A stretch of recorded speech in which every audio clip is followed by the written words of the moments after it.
An ongoing conflict between the government and separatists in the predominantly English-speaking northwest and southwest regions of Cameroon has killed more than 2,000 people.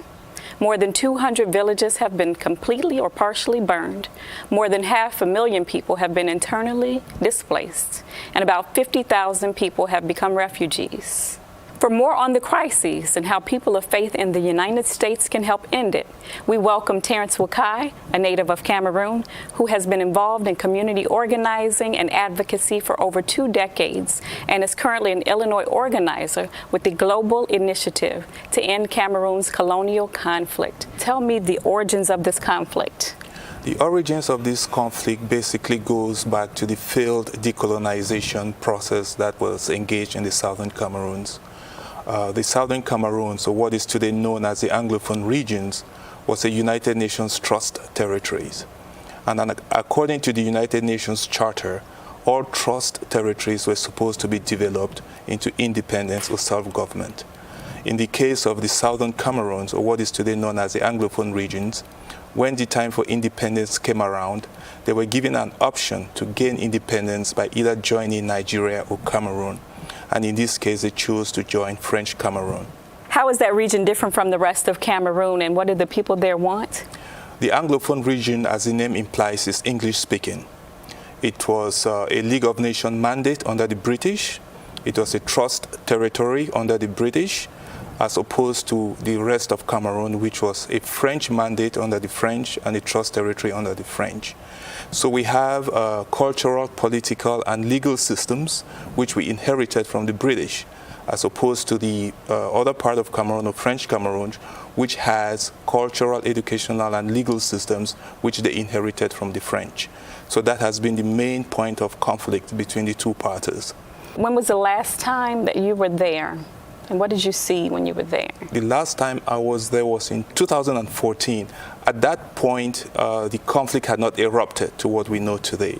But there have always been historical tensions between the English-speaking Cameroon and the French-speaking Cameroon. Tell me what brought you to the United States. I came to the United States as a student, so basically education, to further my education. So after high school, I was admitted to the University of Illinois here at Chicago, and I've been here ever since. Okay, you've been here ever since. Do you want to go back, or why haven't you returned? Ideally, I want to go back, but as we know, the security situation is not the best. I'm currently married. I have a family. My children are American, so I don't know how they will adapt at this stage. If I say let's pack up our bags and go, but I, like most immigrants, always have this dream of going back one day to the motherland. Tell me how the churches in the United States are connected to the Cameroon. I am a Presbyterian, and that's as far as I know. I went to a Presbyterian school, and the churches in the United States used to send missionaries, to come and teach us in secondary school. And there are relationships between the moderation of the Presbyterian Church in Cameroon, the PCC, and Presbyterian churches in the United States, particularly the Fourth Presbyterian Church here in Chicago. One of the teachers who taught the school that I went to, I think his name is Mr. Tom Rook, was from the Fourth Presbyterian Church here in Chicago. What can we do here in the United States to help end the violence there? Well, my response is informed by what has happened in other parts of the world. Myanmar, for example. During the conflict in Myanmar against the Rohingya Muslims, once there was an international fact-finding mission mandated by the United Nations, the killings stopped. Our hope is that the same thing will happen in the conflict in Cameroon. So what we are asking for Christians here to do is basically call your state representatives or your local representatives, have them contact the United States Department of State, have them contact the United States Ambassador to the UN, and make the case, make the plea for them to call for the United States to use its moral authority to call for an international fact-finding mission in Cameroon. It will have the immediate effect, if history is any guide, to stop the killing immediately. Okay, and what message would you share from your brothers and sisters in the Cameroon with us Christians here in Chicago?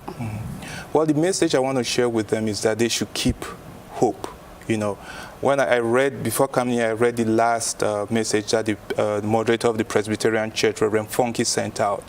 And it was a plea to save lives. It was a plea to stop killing God's children.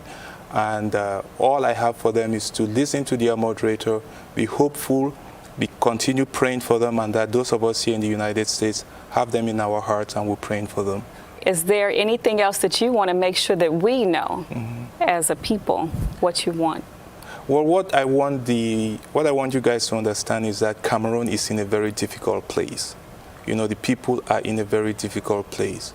I think they call the church the flock of God, you know. And what I also want them to understand about what is happening in Cameroon is the political context, the environment. In Cameroon, we have a president who's been there for 38 years. So it gives you an idea of the type of environment under which the people and all civic organizations, including the church, operate under. And I think that's one of the primary reasons why we have this carnage going on. And we're hoping that with your prayers, with some advocacy through you members of Congress, you know, we can bring an end to this conflict as soon as possible. And most importantly, is to save lives, you know. And I think the best way of doing that, given the historical guide that I just alluded to, is to have an international fact-finding mission sent to Cameroon so that the killing can stop immediately. That's my hope and that's my prayer. Thank you. We will be praying with you. I appreciate you for sharing your story. And you've taught me a whole bunch today, so I thank you so much. Thank you, Reverend Taylor. Thank you guys for having me. I am Jasmine Taylor for Different Drummers and the Greater Chicago Broadcast Ministries. Keep the faith.